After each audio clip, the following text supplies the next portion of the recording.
সুপ্রভাত সবাইকে। আজকে এমন একটা বিষয় আপনাদেরকে জানাবো, যে বিষয়টা হচ্ছে মানুষ ম্যাক্সিমাম টাইমে স্পন্ডিলোসিসে আক্রান্ত হয় কিছু কুঅভ্যাসের জন্য। উঁচু বালিশে শোয়া, অনেকক্ষণ ধরে মাথা নিচু করে কাজ করা, অনেকক্ষণ ধরে ফেসবুক দেখা, দীর্ঘক্ষণ ধরে তাস খেলা। এই মাথা নিচু করার প্রবণতাতে আস্তে আস্তে আমাদের ঘাড়ের হাড়ে ক্ষয় শুরু হয়, ফলে স্পন্ডিলাইটিস অ্যাটাক করে এবং মাথা ঘোরা থেকে শুরু করে বিভিন্ন যন্ত্রণা, ঘাড়ের বিভিন্ন যন্ত্রণা, সেগুলো কিন্তু অনুভূত হয়।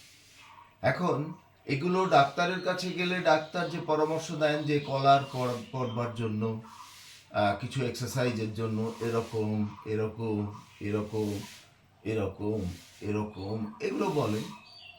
হ্যাঁ, এগুলো ঠিক আছে, ডাক্তার যে পরামর্শ দেন সেগুলো এক্সারসাইজ করুন, এক্সারসাইজ সবসময়ই ভালো। কিন্তু এই স্পন্ডিলোসিস কমানোর জন্য আমি একটা বিশেষ ধরনের এক্সারসাইজ বলবো, সেই এক্সারসাইজটা আপনারা দেখুন। তাতে মনে হয় যে কয়েকদিন করলে আপনি একটা বিশাল ফল পাবেন। প্রথম কথা হচ্ছে, এর প্রাথমিক শর্ত হচ্ছে আপনি কোমরের স্পন্ডিলোসিস হতে পারে, ঘাড়ের স্পন্ডিলোসিস হতে পারে, আপনাকে শক্ত বিছানায় শুতে হবে। আপনার পাছাটা যেখানে পড়ে সেই জায়গাটা প্লেন কিনা সেটা দেখবেন, মাথাটা উঁচু হবে না, একদম লেভেলে আপনি এগুলোকে করুন। আর এই এক্সারসাইজটা রেগুলার করুন। দেখুন, বজ্রাসনে বসতে হবে। এখন বজ্রাসনে অনেকেই বসতে পারে না। বজ্রাসনে বসতে গেলে এখানে টান ধরে। যদি টান ধরে তাহলে এরকম একটা বালিশ নিন, পাতলা বালিশ।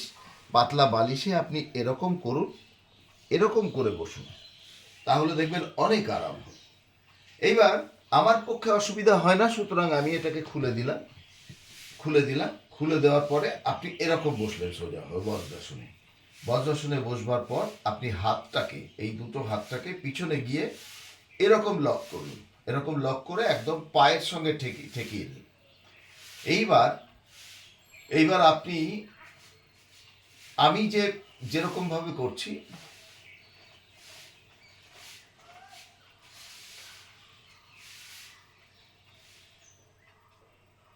প্রায় 7-8 সেকেন্ড স্টে করুন, যতটা সম্ভব ঘুরিয়ে।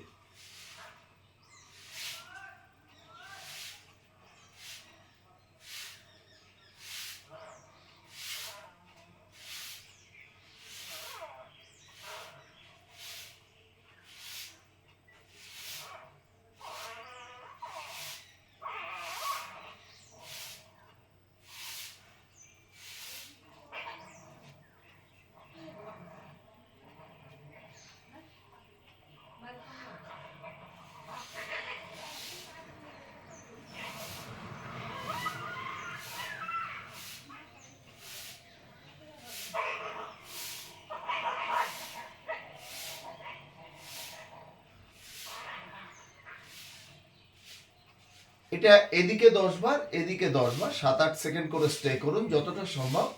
করবার পর ওই হাত ধরা অবস্থাতেই আপনি পিছনে একটু নিয়ে যান, সামনে একটু নিয়ে যান, সাইডে একটু নিয়ে যান, ডান দিকে একটু নিয়ে যান। এবার এটাকে একটা রাউন্ড আপ করুন, এটাকে উল্টো রিভার্স করুন।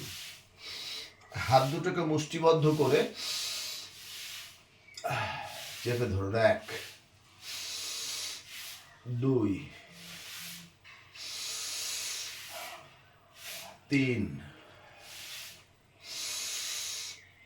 4, 5, 6, ছেড়ে দিন। এবং দেখুন আপনি 7 দিন এটা করে আপনার স্পন্ডিলাইটিস কিভাবে কমে। থ্যাংক ইউ, ভালো থাকবেন সবাই।